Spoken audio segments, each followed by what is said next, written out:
नमस्कार दोस्तों, स्वागत है आपका हमारे चैनल पर। मैं अनामिका आपका बहुत बहुत स्वागत करती हूँ। दोस्तों, आज हम बात करेंगे कि क्या महिलाएं श्राद्ध कर सकती हैं, क्या उनको हक है श्राद्ध करने का, और कर सकती हैं तो कैसे कर सकती हैं, क्या नियम है उसके। मैं आज आपको ये सब विस्तार से बताऊंगी इस वीडियो में, तो हमारे साथ अंत तक बने रहिए। और हमारे चैनल को अगर आपने लाइक, सब्सक्राइब और शेयर नहीं किया है तो प्लीज इसे शेयर करिए, सब्सक्राइब करिए। दोस्तों, मेरा चैनल नया है, अभी मुझे आपके सपोर्ट की ज़रूरत है। आप प्लीज़ मुझे सपोर्ट करिए।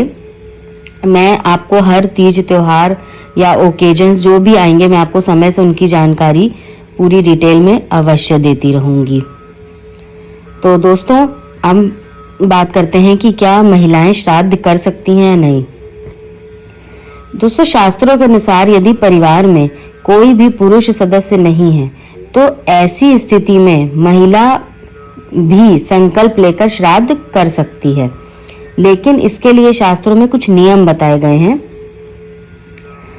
गरुड़ पुराण में बताया गया है कि समय से श्राद्ध करने से कुल में कोई भी दुखी नहीं रहता है। पितरों की पूजा करके मनुष्य आयु, पुत्र, यश, स्वर्ग, कीर्ति, पुष्टि, बल, सुख और धन धान्य प्राप्त करता है। धर्म ग्रंथों में देव कार्य से भी अधिक पितृ कार्य का महत्व बताया गया है।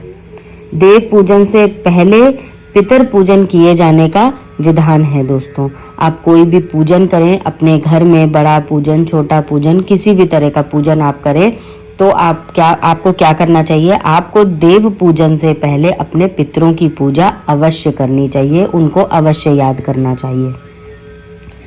वास्तव में दोस्तों, श्राद्ध शब्द जो है वो श्रद्धा से बना है, अर्थात पितरों के प्रति श्रद्धा को प्रकट करना ही श्राद्ध है। लेकिन अब प्रश्न ये उठता है कि पितरों की आत्मा की शांति के लिए श्राद्ध कर्म कौन कौन कर सकता है। तो शास्त्रों में ये कहा गया है कि पिता का श्राद्ध पुत्र को करना चाहिए। एक से अधिक अगर किसी के पुत्र हैं तो सबसे बड़ा पुत्र श्राद्ध करता है। पुत्र के ना होने पर पौत्र या प्रपौत्र को भी श्राद्ध करने का अधिकार प्राप्त है। पुत्र, पौत्र या प्रपौत्र के ना होने पर पुत्री का पुत्र जो है वो श्राद्ध कर्म कर सकता है। उसके भी ना होने पर भतीजा भी श्राद्ध कर सकता है। गोद लिया पुत्र अगर है तो वो भी श्राद्ध का अधिकारी होता है। ये सब श्राद्ध कर सकते हैं, इनका विधान शास्त्रों में दिया गया है। अब स्मृति संग्रह और श्राद्ध कल्पलता के अनुसार सपिंड अर्थात पूर्व की 7वीं पीढ़ी तक के परिवार का सदस्य सोदक अर्थात 8वीं पीढ़ी से 14वीं पीढ़ी तक का पारिवारिक सदस्य भी श्राद्ध करने का अधिकारी माना गया है। इस कर्म में कोई ना मिले तो माता के कुल के सपिंड और सोदक को भी श्राद्ध करने का अधिकार माना गया है।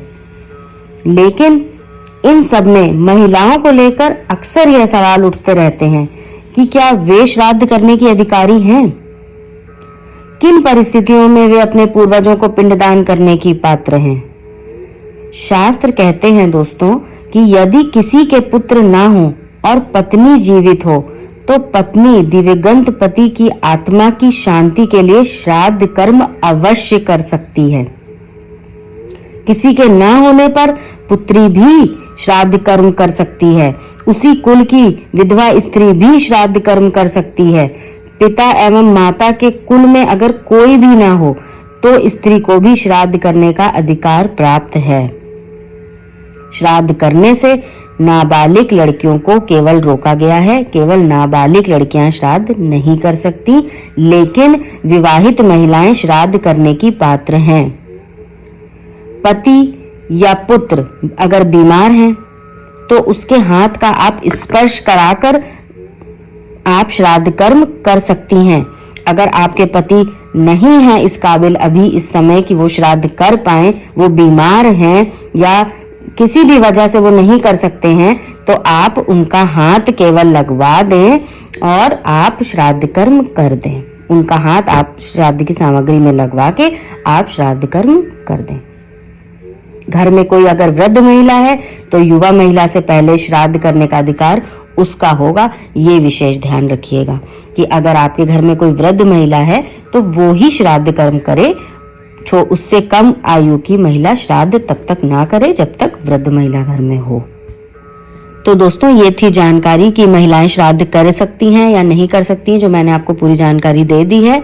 अब जिनके घर में कोई पुरुष इत्यादि नहीं है या कोई भी समस्या है, वो महिलाएं अकेली हैं, किसी भी वजह से वो अकेली हैं या उनके पति बीमार हैं, वे श्राद्ध नहीं कर सकते हैं, तो मेरा उन महिलाओं को संदेश है कि आप कृपा करके श्राद्ध करें।